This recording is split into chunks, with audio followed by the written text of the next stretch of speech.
What's up, and welcome to another episode, Master Moats Film Session. And today, we're talking about Antoine Brooks Jr., the 6th-round draft pick out of Maryland a year ago. And I want to see if he could potentially be a dark horse candidate for that slot corner position. Now, we haven't really talked about him a lot this offseason. We've obviously focused more on Cam Sutton, Justin Lane, and James Pierre.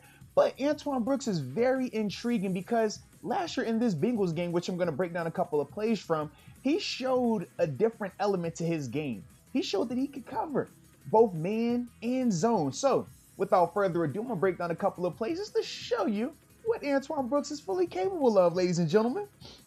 And here he is right here. Play this in full speed. And after that, I'll slow it down.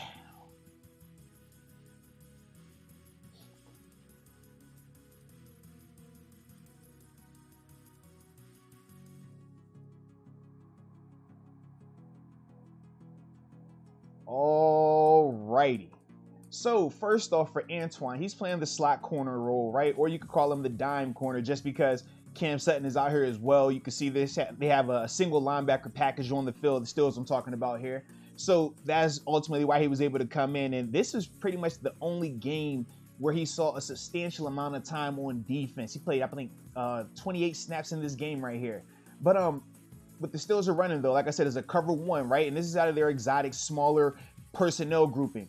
So with that, though, they're running a double team on these slot receivers on both sides, all right?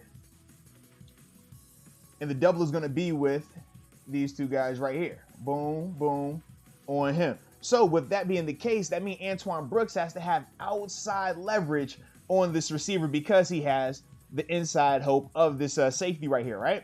So as soon as the play starts, you see subtle right there, right? Just a subtle step outside just to define his leverage. And now from there, as soon as the play starts, what does he do?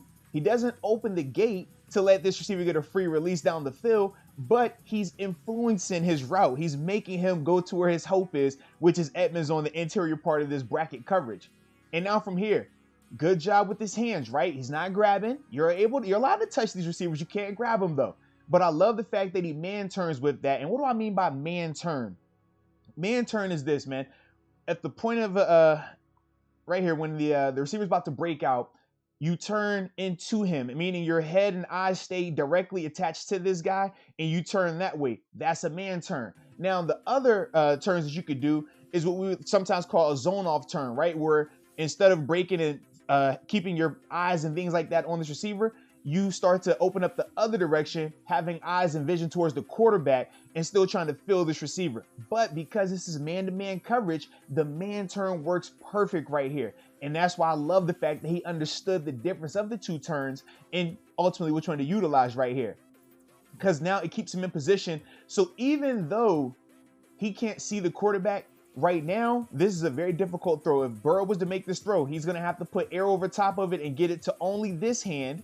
Or if he puts it anywhere over here, ultimately Antoine can get his head around, potentially get an interception, a PBU.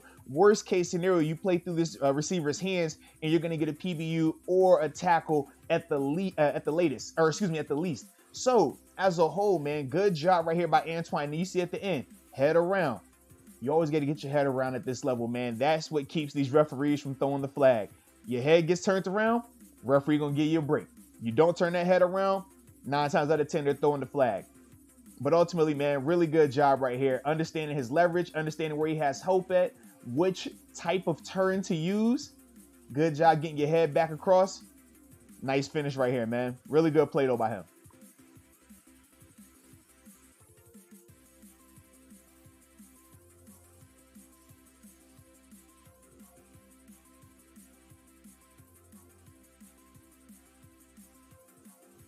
All right, now this next play with Antoine, we're going to show him in just regular man-to-man without the inside hole, without the double team and things like that. But before we go any further, if you're enjoying what you're seeing, make sure you're subscribing to the channel, man. Like the video, comment in there as well, man. That's what you're supposed to do when you like the content. But back to this person that I'm liking right now, Antoine Brooks Jr. And here we go. Play it in full speed. And after that, you know I'm going to break it down for you.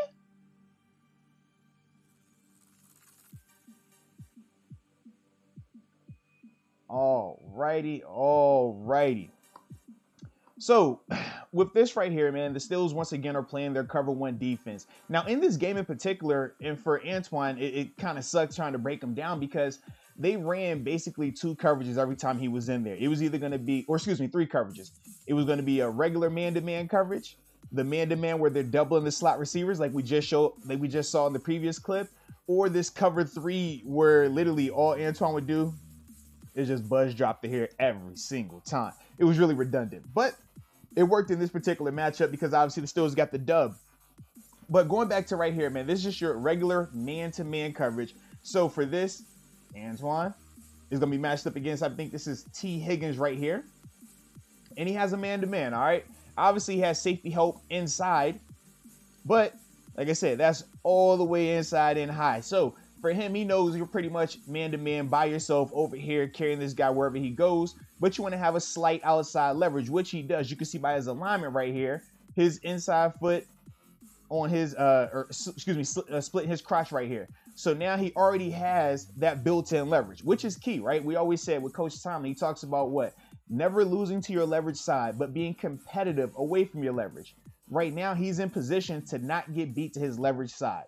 But he's also tight enough where he can be competitive on these in-breaking routes that are away from his leverage, knowing that he's going to have some type of safety help coming in there between Minka and Edmonds. So, very patient coming out of there. I like that, right? You don't have to get out of there in a hurry. He's not worried about being run past, which is good. I like that confidence in him. I haven't had a chance to see enough of him from a flat-out sprinting stance to see just how fast he is versus some of these, higher-end receivers. I know he didn't time the fastest, but as a whole, I think he could definitely, do his thing in here at this corner spot, the slot corner spot, excuse me. But right here, you see, like I said, man, against T. Higgins right here, patient, doesn't feel like his cushion is getting ate up. And then from there, a nice break on this interior breaking route.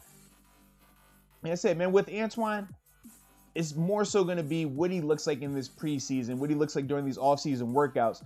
Because this game right here is his only sample size. But he did look good in this game with his coverage. Now, he did have one play where he got beat to his leverage, and it was more so just bad eyes more than anything. But as a whole, man, a lot of his plays look like this right here. Just good eyes, good fundamental, knowing where his leverage is, knowing where his hope is, and ultimately, man, keeping the receivers from being an impact player on those particular plays.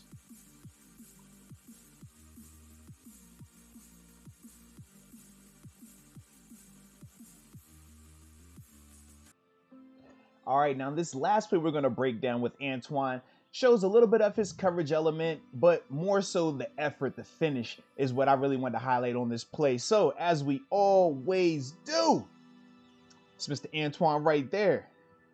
And here we go. Here we go.